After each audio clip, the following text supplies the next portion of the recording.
I can, however, if I'm running this, if I'm running this way, I can't throw it backwards like that to someone running behind me. So you can throw it backwards, you can't throw it forward, you can hand it in any direction. The key word is hand it. Handy. I can't. You can't throw it back. You can't throw it forward.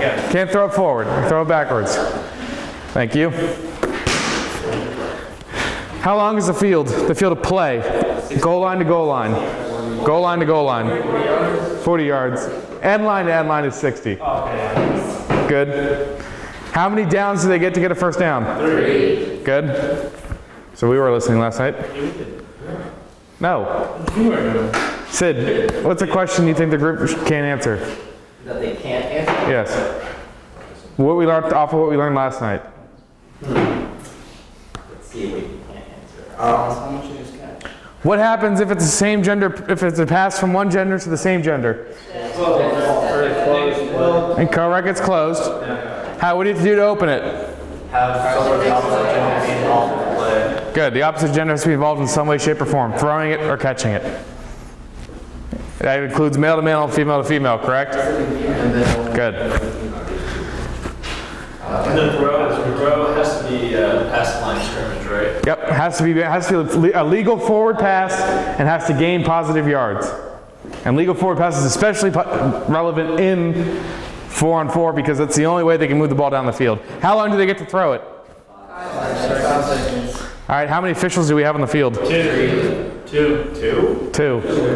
Jude, did you pay attention last night? Well, when you're showing the scorecard, there were 3 positions. That's because it's the same scorecard from 7-on-7. 4 positions. What are our 2 positions?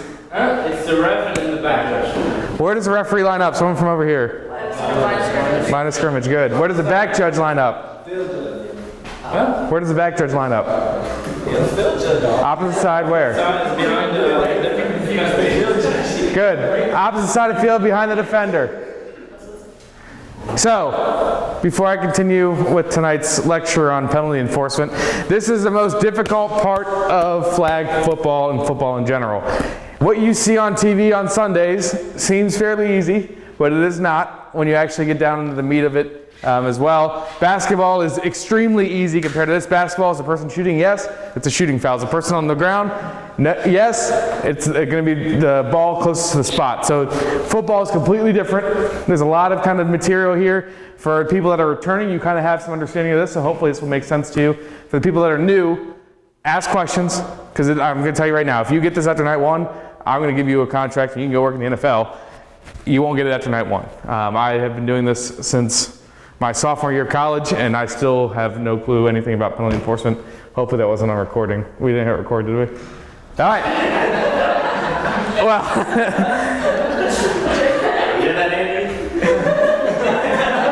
But penalty enforcement is the most difficult part of this. I'm not going to sugarcoat it to you. But hopefully by giving some of this, we'll get you some explanation. Hopefully working with someone will make it work, and then we'll go over some plays that will hopefully help it make sense for you that we'll work together to get done. So, without further ado, any questions before I get started? Remember, we have training tomorrow night. Thursday night, we were probably going to move to Monday night because Thursday night there's a chance of snow, and we don't want you all out here in the cold. Even if it doesn't snow, it's going to be cold and rainy, and I know you all don't want to be out when it's cold and rainy. So, most likely, Thursday night will be Monday night, but we will update that tomorrow for you all. But still, tomorrow night we'll go as planned.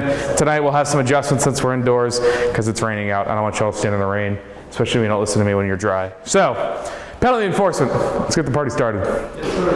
Yeah. So, for those of you who did 7-on-7 with us, your 10-yard penalties are 5 yards, so you cut that in half, and your 5-yard penalties are 3 yards. So, in theory, cut that in half because you're not going to march off 2.5 yards.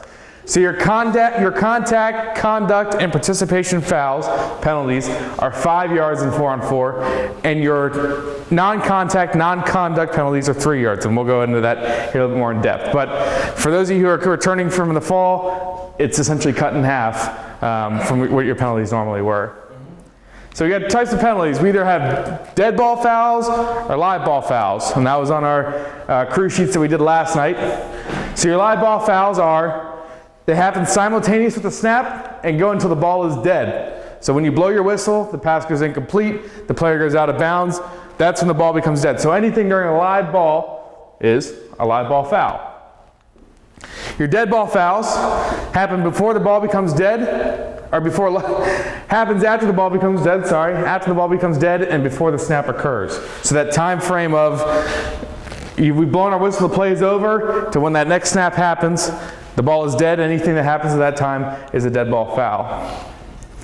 Non-player and unsportsmanlike fouls may occur while the ball is alive or dead, but are always enforced as a dead ball foul. So during the play, player running down the field, they flick off an opponent. That's an unsportsmanlike foul, and then you better call it as such. That ball is going to be enforced as a dead ball foul, not as a live ball foul. So if someone flicks someone off, please throw your flag. A team may accept the penalty but decline the yardage for any foul. So I can accept the penalty, but I can decline the yardage for any foul. And that's important. You will rarely see it. Most teams don't understand how that benefits them, but they do have that option if they want to accept but decline any yardage. Because occasionally what will happen is if I am close to the line to gain and it's going to knock me back just behind the line, I can accept the penalty as it was, but I don't want them to be 2 yards off of that line to gain. So I want them to stay where they are and still have to go the whole 19 yards or whatever it is to the end zone from where they are. So we don't want them, they do have that option to if there's an advantage, to prevent them from having to come back to be in a better spot. So the first part about penalty enforcement and just the game itself that you need to understand is the different spots. So we have the previous spot, which is exactly as it sounds. After a play happens, the ball has become dead. The previous spot is where the ball last was snapped from. So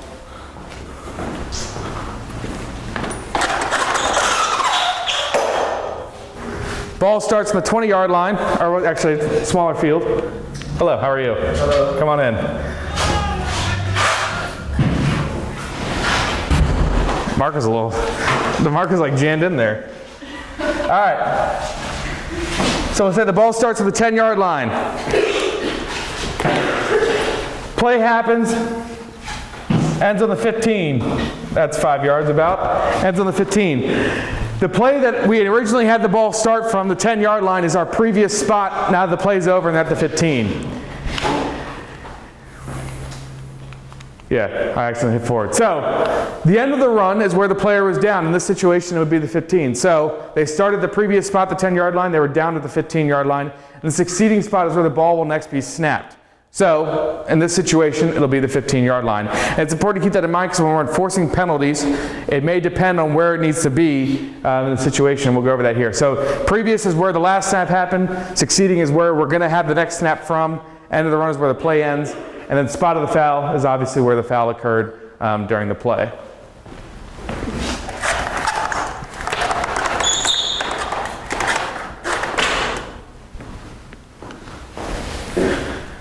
So there's different hoppers. So imagine you're standing there with, we'll say, a funnel. It's got two ends. So you'll start with the foul. It's got to go kind of different areas from there on. So the first one is live ball, dead ball, which we've discussed. So that's your first one. So you need to determine, was the ball live or was it dead? What are you laughing at, Lily? The word hoppers. We're just going to start a little flow chart. So we have a foul. We need to determine, is it live or is it dead? So that's the first thing we need to figure out, because if we figure that out, we then have a little bit more information to determine what we're going to do with the ball and where we're going to put it.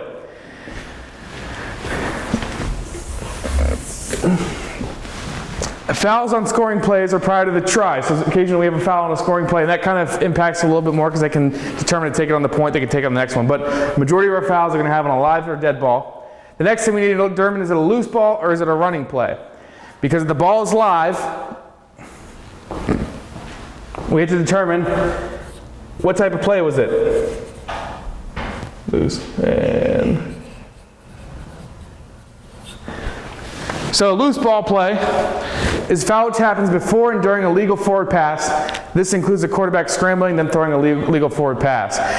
In our game, in 4-on-4, different than 7-on-7, every play is going to have a loose ball play unless they don't throw the ball. Every play will have a loose ball play in 7-on-7 because they have to throw the ball. A running play are not loose ball. Running play is fouls which are not loose ball. Do not is a different thing. But essentially, after I catch the ball, so I throw the ball, loose ball. After I catch it and start running, that is when it's running. And that type of foul, if we have a foul during the running portion of a play, it's going to be different than how we do our loose ball. And we'll go over. We have some examples coming up, I promise. So, your fields penalties are dead ball penalties and are forced for the previous spot.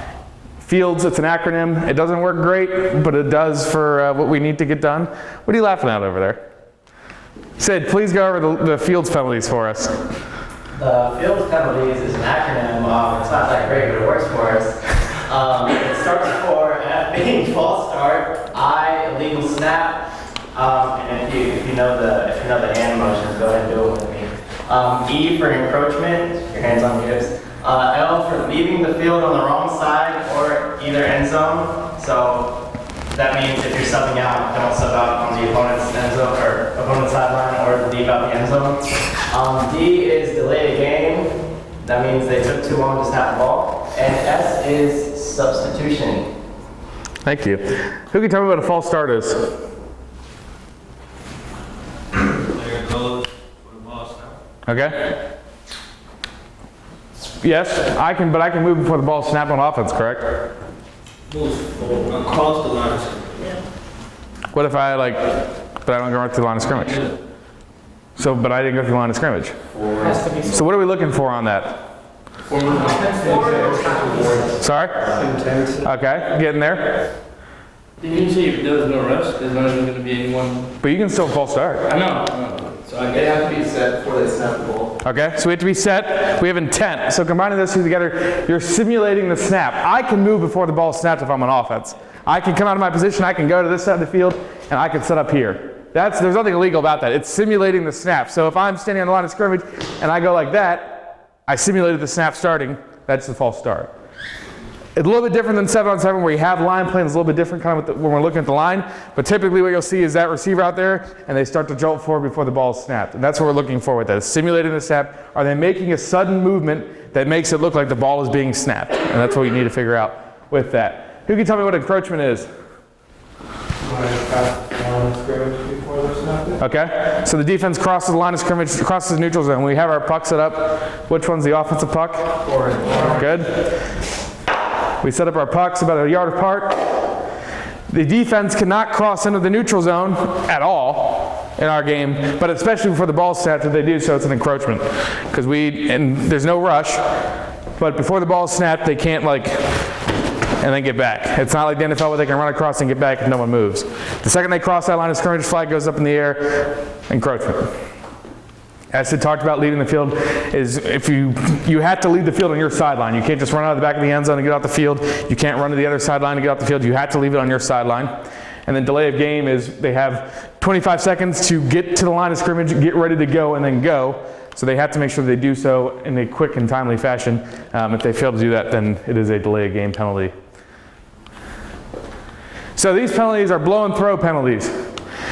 They prevent the ball from coming live. So when we have any of those fields penalties, we have to kill the play. We blow our whistle, we throw our flag in the air, and we stop the play. Remember, our whistle is indicating the play is dead, so the penalty has killed the play. We're indicating it. Blowing our whistle, our flag is going to go high in the air, try to avoid hitting the ceiling, run out on the field, kill the play immediately.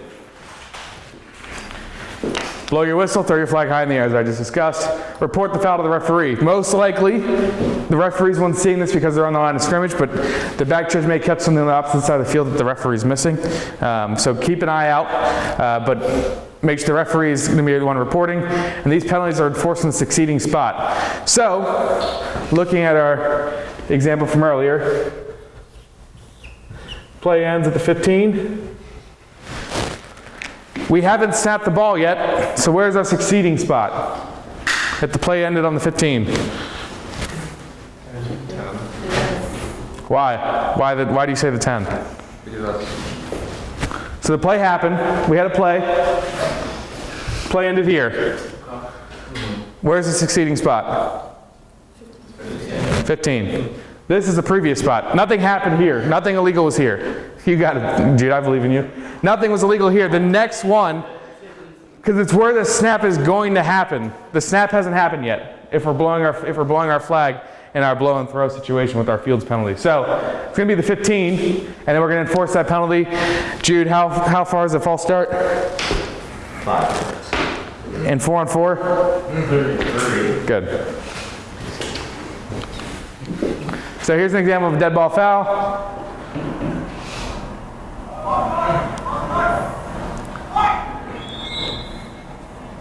Is that Lily out there? I don't think so. So what's the penalty we're looking at here? Well, you just call but it's supposed to be a false start. Okay, yep, so we don't have a call, but why is this a false start, Greg?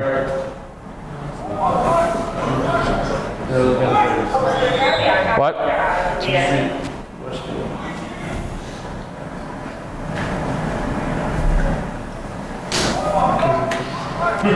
Not because he clapped.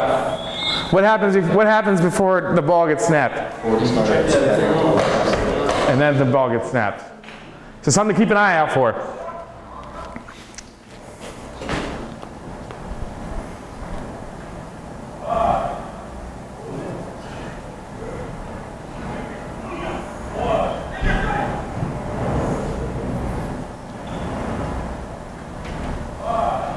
What do we got there? Yep. So same thing. False start, he kind of messes with the ball. You can see him kind of twitch like that. Simulating the snap, doesn't actually snap the ball with that as well. What are we doing about those situations? Good. Blow and throw. Kill the play. Our next one are the mishaps penalties. Lily, would you like to explain the mishaps penalties?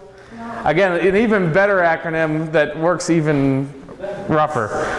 Okay, so first we have illegal motion, which is doing your arms out like that twice. What is illegal motion?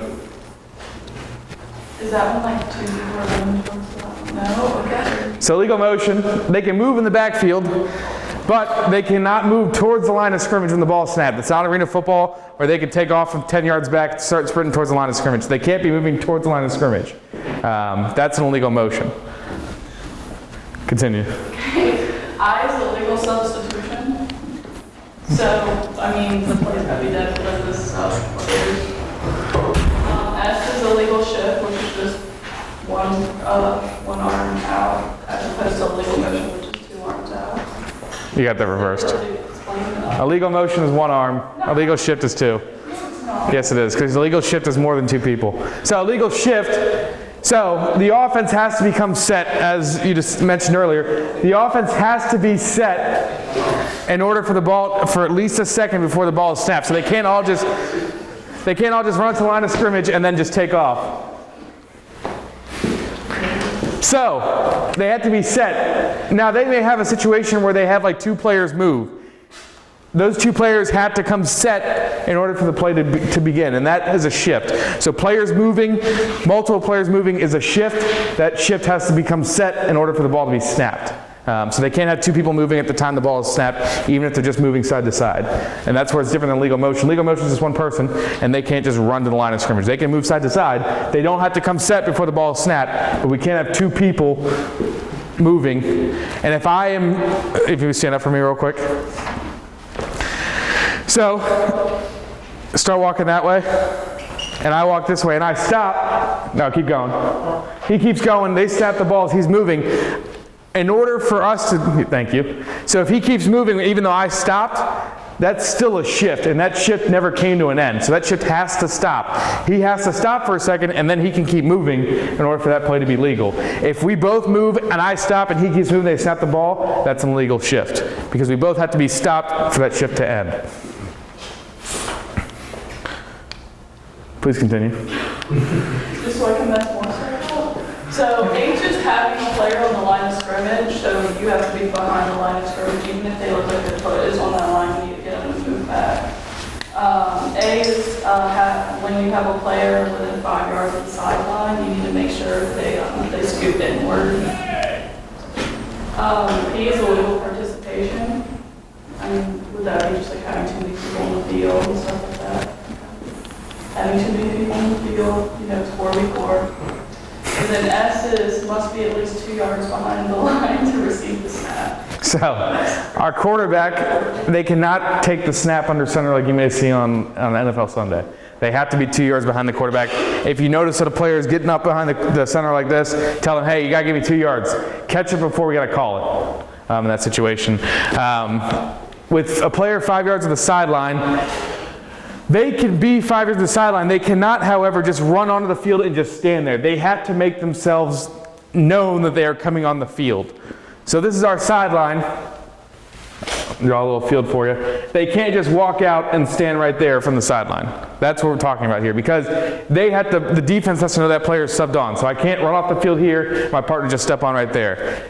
They have to have come into the field and then they can go back, but it has to be known that they are on the field and they have checked into the game.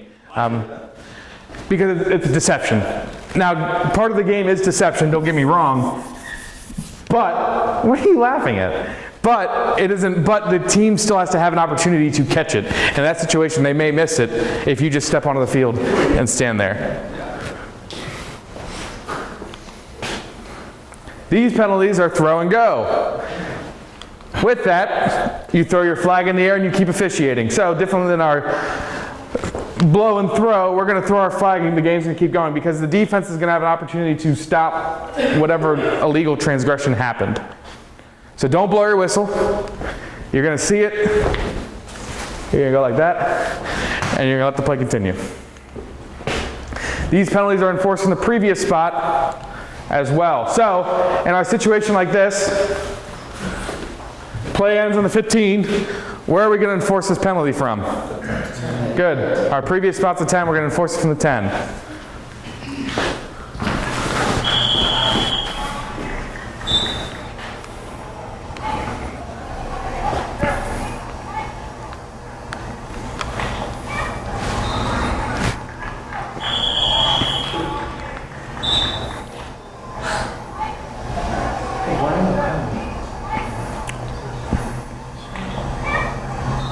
All right, what's the penalty we're looking for here?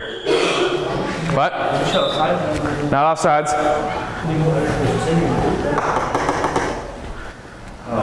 There's too many people on most times. Yep, so we got an illegal shift. Because if you watch, as before she takes her second to get set, this person starts moving.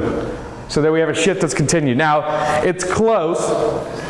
And that may be something we have a conversation about, and make sure you're set before the ball is snapped. But this person starts moving, the ball is snapped immediately. No one has become set for their full time that we need for a full second before the ball is snapped.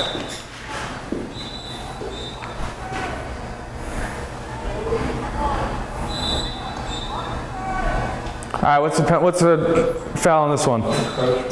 Nope. Watch this guy right here. Legal motion. Why is it legal motion? He can move with the snap, but what direction is he moving? Hold on. What direction is he moving? Yep, moving towards the line of scrimmage. Can't do that. Even if they're walking up, can't do that. You got to come stop. All right? How are we going to assess both? What are we going to do with both those penalties? How are we going to indicate them? Good. How are we going to throw our flag, Greg? At the ground, or are we going to throw it up in the air? Yep. Throw your flag up in the air. Make it known that you had a flag because the defense wants to know. So live ball fouls are a foul which occurs during a down. So that's from the beginning of the snap, or simultaneous with the snap, until the play has become dead. Whether that's the whistle's been inadvertently blown, player goes out of bounds, ball hits the ground. Every live ball foul occurs during a loose ball play and a running play. A loose ball play is action during a punt, which we don't have to worry about in 4-on-4, so that we can already take that one out. A legal forward pass, a backwards pass including the snap, so the snap is considered a loose ball play, or a legal fumble or a legal kick made by A behind the line of scrimmage prior to the change of possession, and the run or runs which precede any of the above. So, yes. Here's an example for you. Ball is snapped. Quarterback runs around, throws the ball downfield, ball is caught. All that is a loose ball play. Even though the quarterback ran around in the backfield, it is still a loose ball play.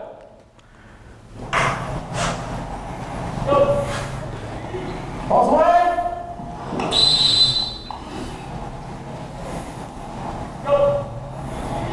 Ball's away. So that's quick. It's all one loose ball play. Play goes incomplete. We had no running there in that situation because we had that pass. Ball's incomplete. A running play is any action which is not a loose ball play. So as simple as that sounds, I promise it truly is. So behind the line, it involves a run which is not followed by a loose ball play behind the line of scrimmage, and a run which involves a legal forward pass behind the line of scrimmage. Remember on 4-on-4, they can't run the ball beyond the line of scrimmage. There's no rush. So in theory, barring the quarterback not throwing the ball, every play will be a loose ball play until that pass is caught. So you should, on most situations, only have to worry about the loose ball play. Beyond the line, it includes any run. So that includes an illegal forward pass. So I catch the ball downfield and I start running. The second I catch that ball and start running, that's a running play. So in our previous example, quarterback, the pass is snapped. I don't know what it just did. Quarterback teleports to the other side of the field and starts running upfield. That's our run play. So loose ball is that snap. The time the ball is in the air from the quarterback, from the center of the quarterback. That's the loose ball play in that situation. Quarterback catches it, teleports, runs upfield. All that's a running play until the play is over.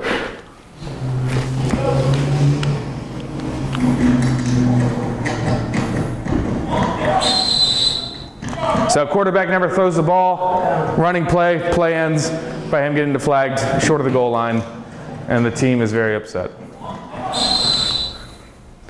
So again, multiple plays in a down. So we will have multiple plays in most of our downs. A running play happens after a legal forward pass. Once the pass is caught, possession, and a foot on the ground, the play becomes a running play. When we have a pass during a down, everything that happens prior to that pass is considered a loose ball play. So again, most of our plays should have a loose ball play, and the majority of them will have a running play after that loose ball play. So, quarterback catches the ball, throws it downfield, loose ball. Player starts running, running play. And it's important we know when the foul happened because that's going to impact it. If the foul happens during this portion, it is going to be enforced differently than during this portion. So you need to make sure you're aware of it so that when we're enforcing the penalty, we know where we need to go and how we need to enforce that penalty.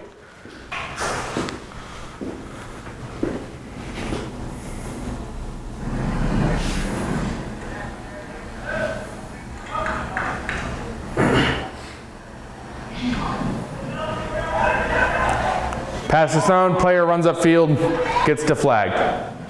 We have a loose ball play followed by a running play.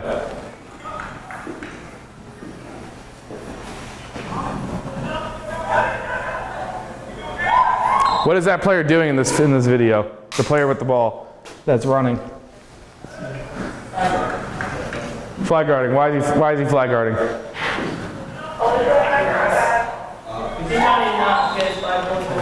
Yep, so as you can see, he's running like this, swiping hands away, holding up his flag, keeping it from falling off. So it's something we need to keep an eye on with that. And then we're going to enforce that as a what type of play? It's a live ball. But what is it? Is it a loose ball or running play if he's running with the ball holding his flag? Running play, good.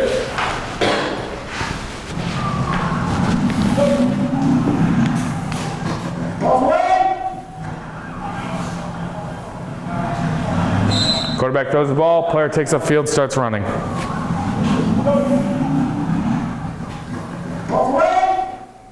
So, think of it as a time continuum, and if you're into physics, maybe you'll enjoy this. Ball is, look, if you're into physics, you might. Ball is snapped. Pass is caught. Player gets the flag, dead ball. What is this portion of the play? Loose ball, what is this portion? Good. You all learn quick. There's our time continuum. I didn't say anything to you. So, going back to our spots, we have our end of run or succeeding in the spot of the foul. Those are our 4 spots that we need to think about with these. So here's your flow chart, which I promise will make sense in a second. So the first thing you need to ask yourself, we have a penalty. You need to ask yourself, what type of play was it? Was it running? Was it loose ball? And this is only live ball. Any dead ball penalty, we don't need to know that because the ball is not running or loose. It should be, the ball should be dead when we call a dead ball penalty. So this is only live ball penalties we're looking at this for. So was it running or was it loose? So that's the first thing we need to ask ourselves so we can determine where we're going to go from here. If it's a running play, you're going to take it from the end of the run. So if I've caught the ball and I keep running, it is going, the basic spot of enforcement will depend. If it's the end of the run, yes, penalized from the spot of the foul, no, penalized for the end of the run. And that will be different depending if it's on the offense, if it's on the defense, which I'll show you here in a second. If it's a loose ball play, we're going from the previous spot. And if it's a yes, it's a loose ball play, we're going right here. So I throw the pass, it gets caught, it's a flag, but we had a pass interference in the middle of it because the ball was still loose. We enforce that pass interference from here. It's not like the NFL, we're going to enforce from the spot of the foul. It's going back to the previous spot. When we report our penalties, here's an example of Reese doing it.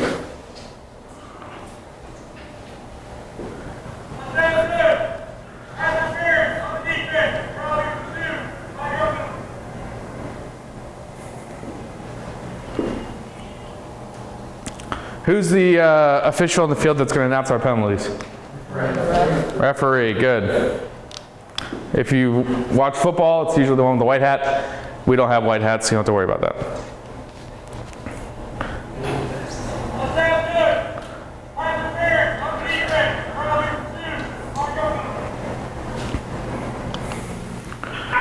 So when we're reporting our fouls, the first thing we need to do is ask the captain of the team, what do you all want to do?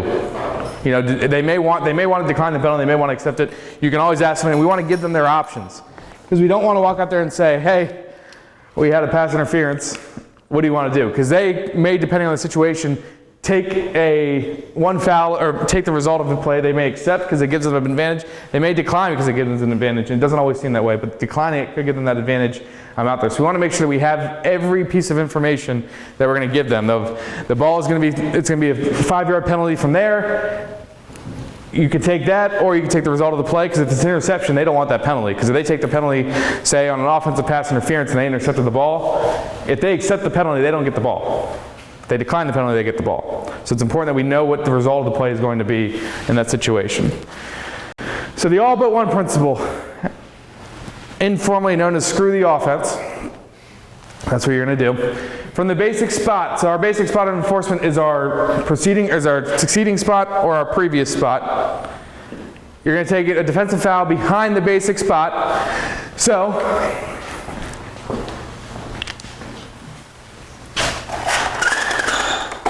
actually, this isn't going to work. Can't see the board from over there. Nope. All right, so our basic spot at team A is going this way in our example here. We have a defensive foul behind the basic spot. Yeah, okay, we're good. So, I can't satisfy you people. Just over there laughing the entire time. So any defensive foul beyond the basic spot is going to be brought back to the basic spot, as you can see here. The one exception, everything is going to go to the basic spot. Either it's going to come forward, it's going to go back. The one exception is if an offensive foul happens behind the basic spot. So, that example, offensive player catches the ball, runs to 15.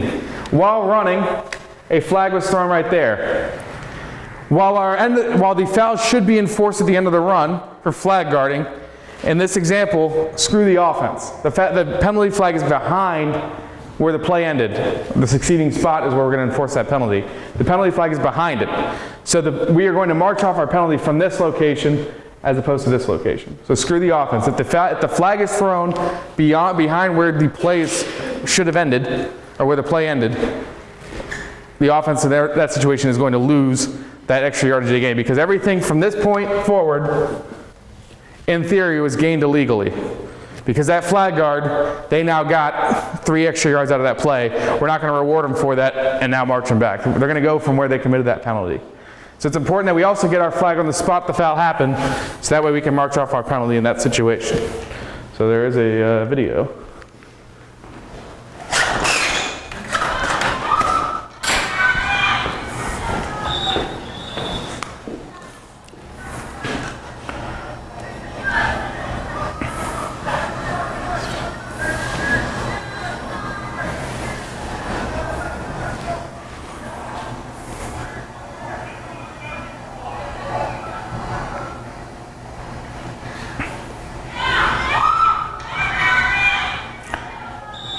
So in this situation, we're calling illegal contact behind the line of scrimmage, not necessarily relevant in 4-on-4, but in this example, normally we would enforce that penalty from the previous spot because the ball was thrown. It's a loose ball play.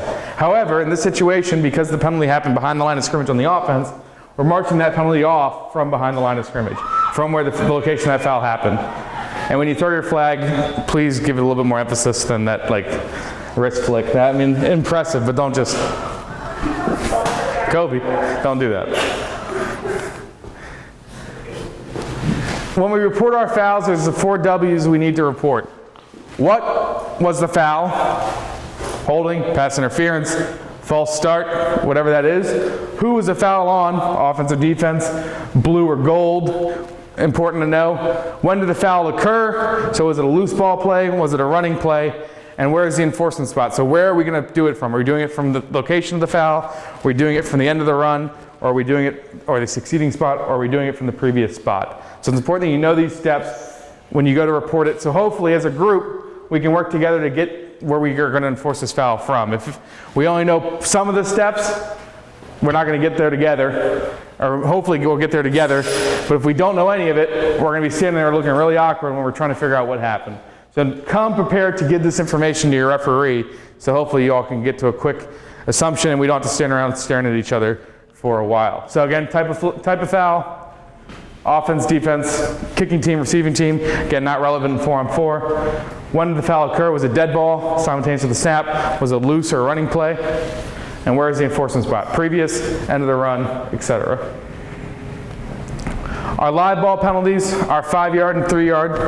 5-yard contact, conduct penalties. So offensive pass interference, defensive pass interference, illegal contact, holding, flag guarding, roughing the passer, and failure to wear proper equipment.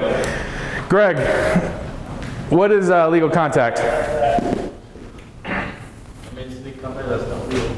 Okay, thank you. Can you give us an example of that then? If you're like, pushing someone or Okay. your feet, trying to trip them. Okay. So keep in mind this is flag football. There is not traditional blocking, so I can't push someone to clear the way. I can stand there like a pick. I can't, however, at the running by go like that to try to trip them. It's important that we try to eliminate as much contact as possible. It's never going to happen, but legal contact is that push. It's sliding the hip into them like that. So if you've done basketball, think like a block. The defense likewise cannot just run through a defender if they're standing there. If I'm standing like this, Quentin can't just take full speed and try to take me out. The defense also can't just try to lay someone out after they tackle them. They have to pull the flag. So illegal contact is any contact, as Greg so lately said, that is illegal. So pretty much most of the contact in the game. Quentin, what's an example of holding? Grabbing shorts, that's the main one. So I guess if Cody's running by and I go like that, is that a holding? That's the hinder movement though. Good. So if I'm running down the field, you can't grab my shorts and then if you miss my flags, hold on to them to try to then grab the flag. They have to swipe at it, grab it. They miss it. If they grab the short and they let go, that's fine. It happens. But if I'm running, I can't grab your jersey and try to pull your flag. I can't hold your shorts and hinder you from continuing. So what we're looking at is them holding on to the person, preventing them from continuing. If they grab the short and the person just stops, are they hindering anything? That's up for you to determine. Most likely no. Kennedy, what is failure to wear proper equipment? Gotta have your flags, unless you have pockets. Good. So flags. It's the key. The point of this game, you have to have flags. It can also be if we catch them with jewelry, because they're not wearing proper equipment, they're wearing jewelry. But flags is the one we're looking at, like the video we had the other night. Make sure your shirt is tucked in. Good. Shirts have to be tucked in as we discussed, because it's going to cover your flag. If your shirt is not tucked in, get them to do it constantly. If they keep doing it, speak to the captain. As I think Sid mentioned last night, the captain can be your friend. Speak to the captain. Get them to work with you to get it done. But they have to have their shirts tucked in, so you will probably have to remind them several times. Hey, we don't have flags. They don't gotta tuck their shirt, right? They don't have flags, they don't tuck their shirt in. Yeah, well, But if you are playing flag football, if someone's like, oh, can I just play without the flags? It is an advantage to be playing with the flags. It is a lot harder to pull someone's flag than it is to go like that. It is, or to go like that. You may not even touch the person, but if it looks like it, we're blowing that play dead. Because what we don't want is the person just slap the person in the back to get them down. We want to avoid that as much as possible. Pass interference requirements. So we have defensive and offensive pass interference, and they're a little bit different, unfortunately, but I believe in each one of you to understand this. Defensive pass interference starts when the ball is thrown. So the ball has to be in the air in order to have a defensive pass interference. It must be in the direction of the receiver fouled, and most of the time involves contact, but face guarding, while it says DPI, is no longer DPI. So, it must involve contact. They can go like this to block the ball from getting to someone. That was an old rule. It must involve contact. The ball does not have to be catchable for there to be pass interference. So, if the defense is like, it was incatchable, that's not relevant in flag football. So if the ball's in their direction, we feel that the play hindered them from getting to the ball, there's contact, after the ball's in the air, defensive pass interference. Offensive pass interference starts at the snap and doesn't matter who was fouled. Both of those are 5-yard penalties, and they're enforced in the previous spot because they're loose ball plays. So we're going to enforce it from where the ball was last snapped, because the ball may be caught and run down the field. If it's on the defense, it's going back. Or if it's on the offense, it's going back. If it's on the defense, in that situation, we need to know, offense, do you want to take the result of the play, because the result of the play, maybe they ran all the way down the field, or do you want to take the penalty? They may want, in that situation, if they ran 20 yards downfield, they're going to want the result of the play. We need to make sure we give them those options so they're aware. Don't just assume they're going to accept the penalty.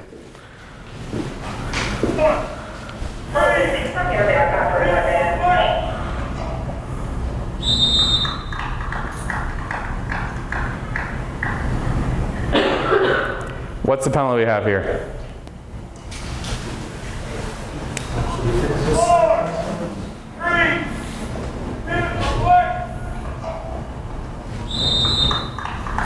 What's the penalty? What do we think the penalty is here? Defensive pass interference. Good. You see the two referees come together, they discuss. He says pass interference on the defense. He points to the defense, and we know from there. Where are we going to enforce this penalty? Good. I think my man got hurt, so hopefully he's better now. Also, did you see who the quarterback is? Laura.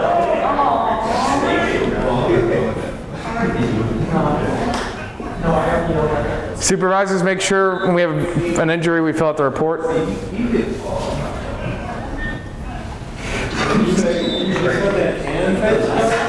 Face guarding is legal. You can run after someone like this as long as you don't touch them. So if the ball's coming over my head and I'm running at them like this, I can do that. That's what face guarding is. That video is what face guarding is.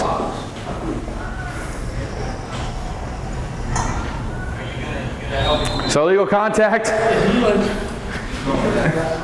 As you can see, the player tackles the player and the guy instead of trying to pull his flag. If I am running with the ball like this, Brad covered this last night. That doesn't stand up. If I'm running with the ball like this and someone comes and swats the ball out of my hand, is that a foul? Is that a foul? Yes. Why? It's illegal contact. Yes, so the ball is the extension of the hand, so it's not like normal tackle football where you can knock the ball to someone's hand for a fumble. If I'm running with the ball like this, if I'm running with the ball like this, if I'm running with the ball like this, the ball is an extension of it. You cannot touch the ball. So it's something to keep in mind. They may try to swat it away because they don't know the rules. They can't throw the flag. It's legal contact. Could the person, if they got tackled, just get up and keep going? No, they're down. Once they hit the ground, they're down.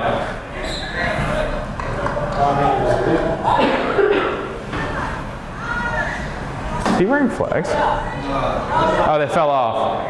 The flags fell off. So, this situation, one hand touch, you can look at illegal contact. You can also look at, yeah, I'm not sure what the heck. The other thing you can look at is the player's trying to run away and the guy kind of has him like that. You can also say holding as well.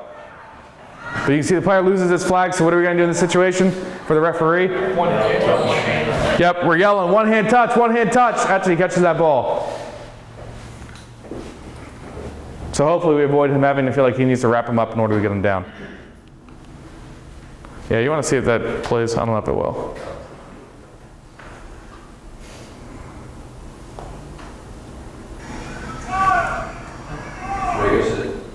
That's the next video. All right, we'll go to the next one. I don't know why it's not working.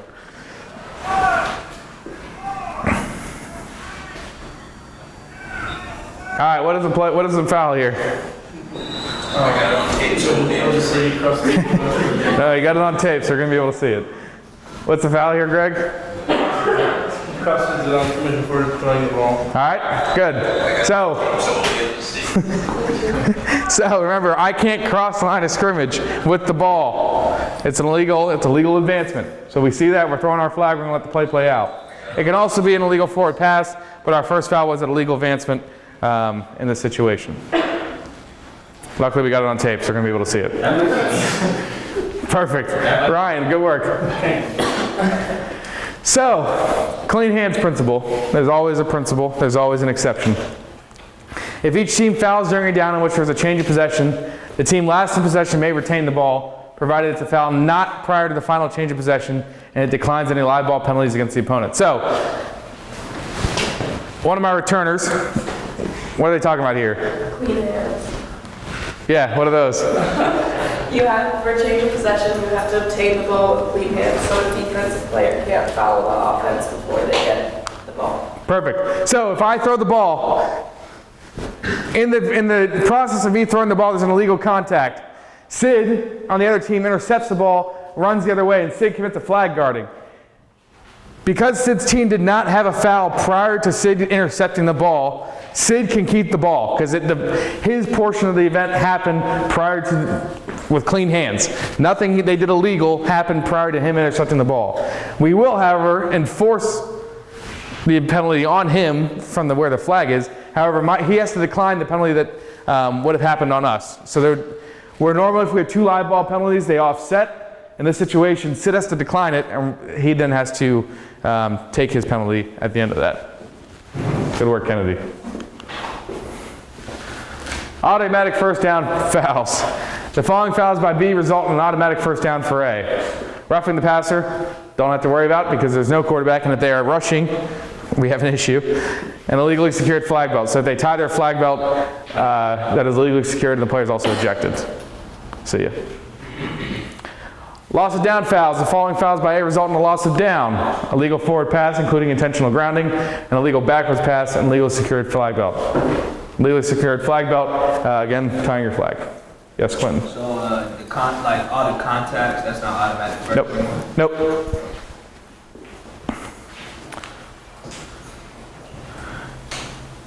So, what?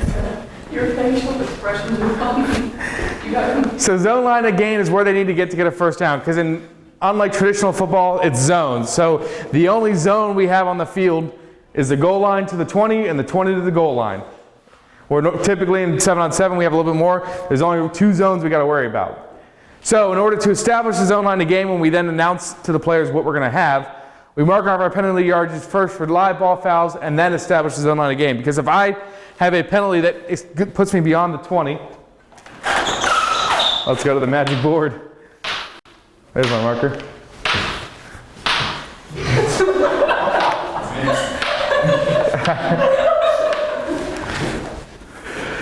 Throw that away, please. the trash can's full of I'll take it back. Leave it. It's the spiders now. All right. If I have a penalty that we're going to enforce from right here, say we're going 5 yards forward, the next zone line of gain is going to be that end zone. So we want to mark off what we have and then say, mark off our yardage, drop our pucks, first down, end zone to gain, go from there. So it's important to be aware of where we're going to be, so we're going to mark off our penalties first and then establish. Same thing with dead ball fouls prior to ready for play. Dead ball fouls after the ready for play whistle. So the difference there is if I have announced second down, 20 to gain, blow my whistle, any foul after that, we're establishing where it is. So if I blow my whistle, they're going this way. Draw a little arrow. They're going that way. I blow my whistle, said second down, goal to gain, blow my whistle. How many yards is that for a false start? They commit a false start. How many yards back are we going? 3. So I march back 3 yards. We're now back there. I established my zone line to gain already, which is a goal line. So it is going to be still goal to go, even though we have the 20 right here. They're not going to get the opportunity to go backwards to gain a first down. So they still have to go to the goal to establish our zone line to gain first. Prior to the ready for play is typically an unsportsmanlike foul. So before we set the pucks, and then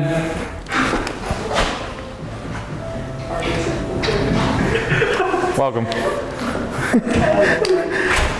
We set the pucks, then Greg looks at me and says, "Hey man, F you," and I throw the flag, because I heard Greg tell me that. We are then going to determine where our zone line to gain is based off of where Greg has told, based off of where we are, and then we will establish. So we will mark off our 5 yards, drop our pucks, and determine then where we are and where we need to go. And that's where it's important to understand that they can decline the yardage. Because if I'm right here, and I got second down and 20 to gain, I only got to go a yard, and Greg looks at me and says, "Hey man, F you," he's on the defense, and it's going to take me 5 yards upfield. Where's my zone line to gain if I'm going to take the ball from right there? Goal. Goal. So instead of going 1 yard, I now have to go 16 yards. And that's a disadvantage to me. So I can accept the penalty. I can accept the unsportsmanlike conduct on Greg, but stay exactly where I'm at, and then it's in Greg's face for saying that. And now Greg's going to have to meet with someone to discuss his foul language. Sorry, Greg.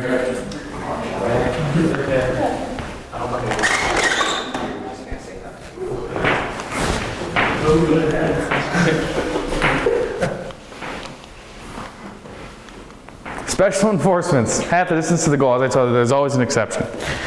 No penalty can take the ball more than half the distance to the offending team's goal. This applies, we're going to do some math real quick. This applies inside the 10-yard line for 5-yard penalties and inside the 6-yard line for 3-yard penalties. All right, so instead, we're 7 on 7, it's 20 and 10, because half the distance of 6 is what? 3, half the distance of 10 is what? 5. Good, we can do math. I'm so proud of everyone in this room. And any disqualified player has to be removed. So if they've been disqualified, they've been ejected, as commonly referred, they have to be removed. If a player is ejected or disqualified, they have to see a supervisor. And they have to, you all will have to fill out a report as to why. And be as detailed as possible. If the player looked at you and said, "Hey ref, you suck," you write that in your report. If he says, "Hey ref, F you," you write that in your report.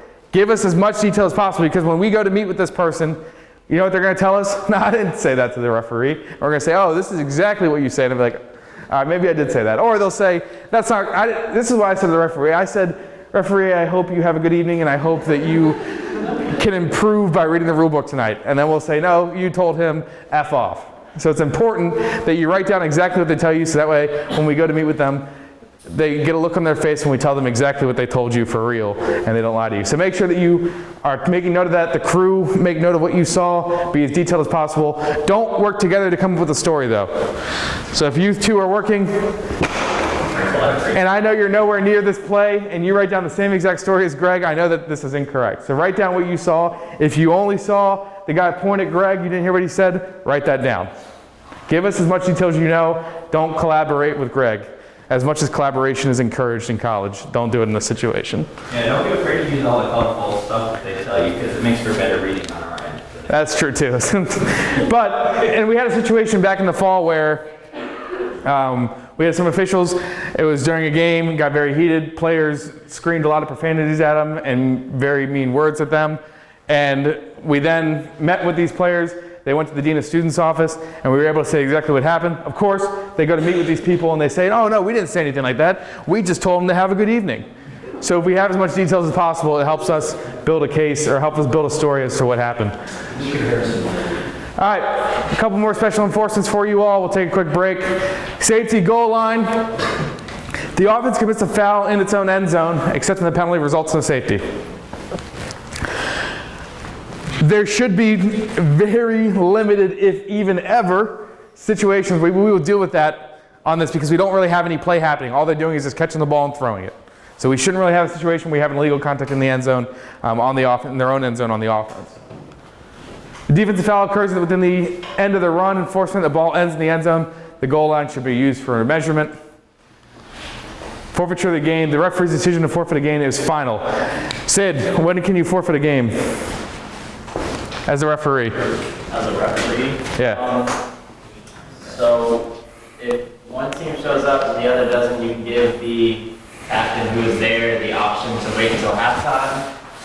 If he chooses to accept, they can wait and start the clock, run until halftime, or they might choose to decline and just take the win right there. If they do choose to accept and the time runs out, then it's forfeited from there.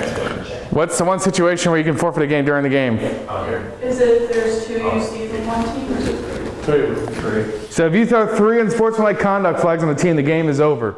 The team that has the 3 unsportsmanlike conduct flag has forfeited it and they lose. In that situation, you will fill out a report to tell us why that you gave them 3 unsportsmanlike conducts. On the sheet, you mark off who gets them, so make sure you're marking that as well and letting us know. Foul during a touchdown. If there's a foul on the scoring team other than unsportsmanlike conduct during the down, which results in a touchdown, the acceptance of the penalty nullifies the score. An example, 2nd and goal, A from the B 13-yard line. During a touchdown run, A 3 flag guards by B 2. The defense should accept that penalty, and as a result, no touchdown. So it's important that we understand where they are.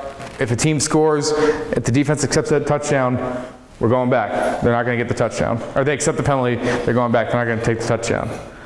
If an opponent of the scoring team commits a foul, so the defense, other than an unsportsmanlike or non-player, during a down which a touchdown is scored, and there was no change of possession during the down, A may accept the results of the play, then choose to have the foul enforced on the try, or after the try at the 10-yard line. So, if I throw the ball, I catch it, I start running, defense holds me as I get to the end zone, but I break free because I'm so strong. I get in the end zone and score the touchdown.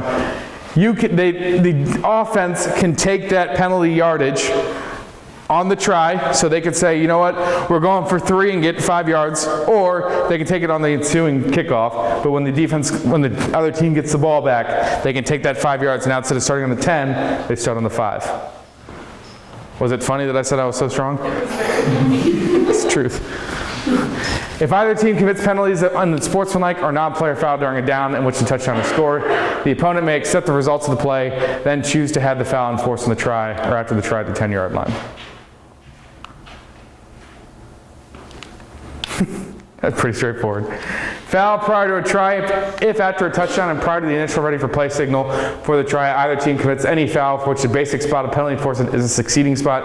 The offended team may have the penalty enforced at the succeeding spot for the try or after the try at the 10-yard line. So again, any penalty that we have during its touchdown, we could take it on after the play, whereas the defense cannot. So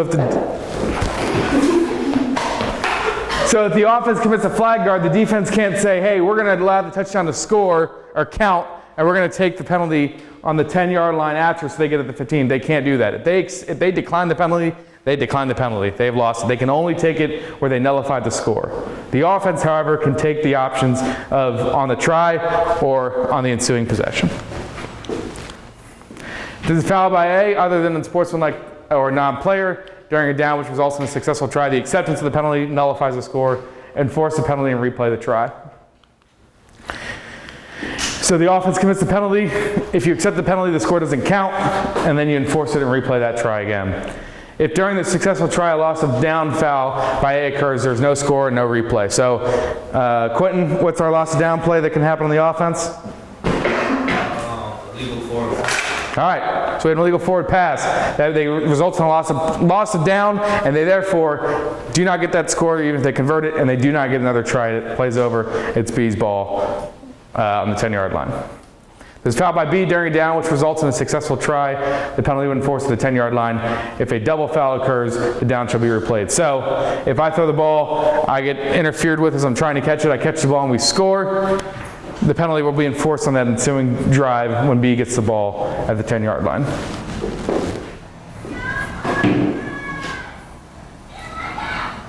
Ooh.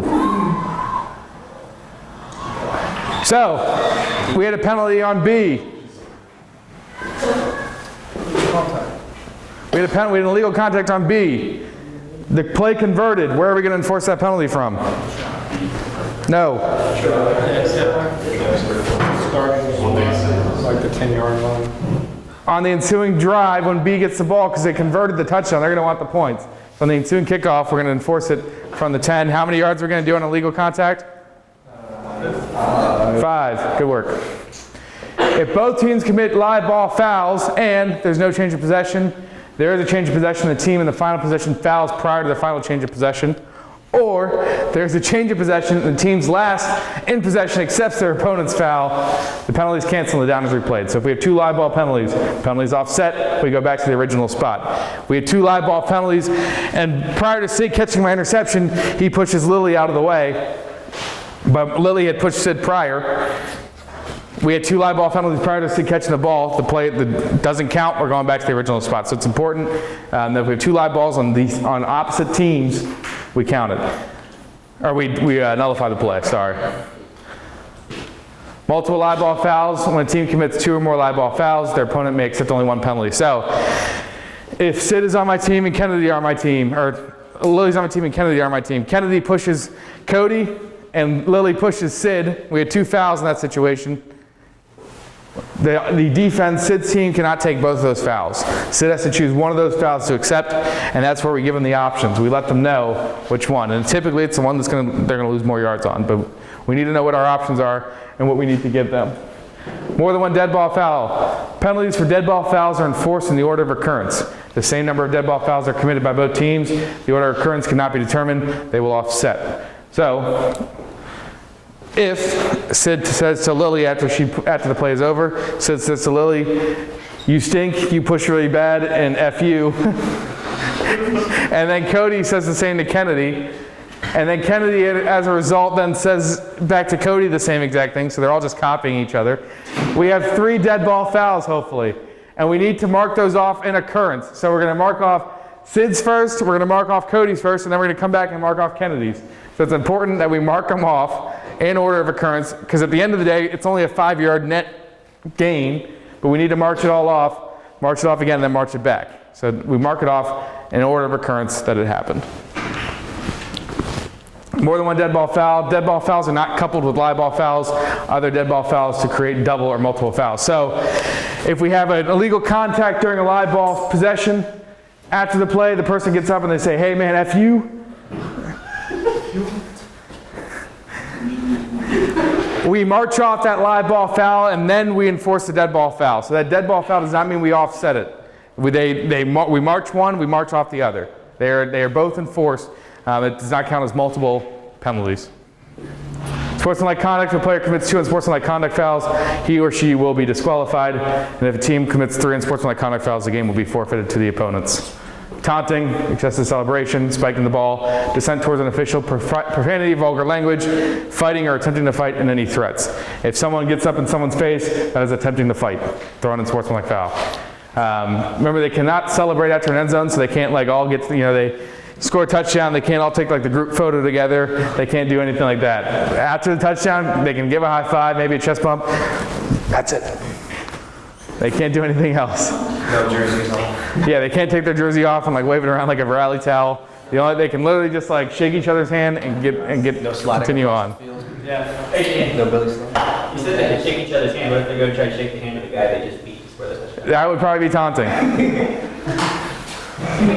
Hey, you stink. That's taunting. Hey, you can't guard this. That would be taunting. Hey, let me help you up. You've been falling all game trying to guard me. That would be taunting. They cannot, as we discussed, they cannot direct anything towards their opponent. What happens if they walk? Hey, that was a really good play. Yeah, what happens if that's what they do? It's like, hey, you did really good defense. Sorry, it didn't work out for you. Jude, do you think that they're saying that maliciously? If they say something like that, give them a 5 for sportsmanship. Because they probably don't mean it too, especially if they just beat the person.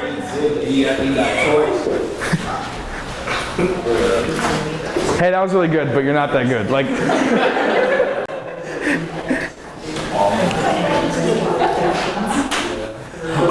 Throw. I don't know where my our flag went. All right, so you get some examples there. Yes, Cody. I was going to say, I want to bring this up. Is this happening? Bring it back, bring it back. This happened to me in Quinton last semester during the 7-on-7. The player walked up to the puck, kicked the puck, and then first time we didn't call it, the second time the player walked up again and did it. Is that still an automatic ejection? Because that's because of what Andy was talking about. Because I had to meet with him about it. That's probably an ejection if they do that. That was an interesting situation. Yeah, so they kick. So the pucks, only you should be moving the pucks, and we should be covering that here in stations, but only you should be moving the pucks. If a player picks them up to try to help you move them, let them know, hey, I need them to stay because you need to assess what happened to make sure that we have everything. Greg, put your phone away. To make sure that we have everything covered. So only you should be moving the pucks. If they go out and intentionally kick the pucks, we have at least in the sportsmanlike conduct, and depending on what they did, it's an ejection. And if we have a situation where they pick up the pucks, go get them from them, and you are the one that's going to place them and let them know again, hey, I need to move the pucks because if something happens, I need to know where the ball is. And make sure before you move the pucks, you see what has happened on the field. Some signals. We'll go over this with whistle blowing a little bit more, but as you can see, these are a lot of our mishaps and fields penalties. These are more of our contact penalties and conduct penalties. Some if you're in doubt of what happened, it's a catch. If you're in doubt, it's not a foul. If you're in doubt, a snap close to the ground, remain live. Flag belt has been pulled, the ball has been released. So some if in doubts, I feel like it's one of those like gray area, you're not quite sure.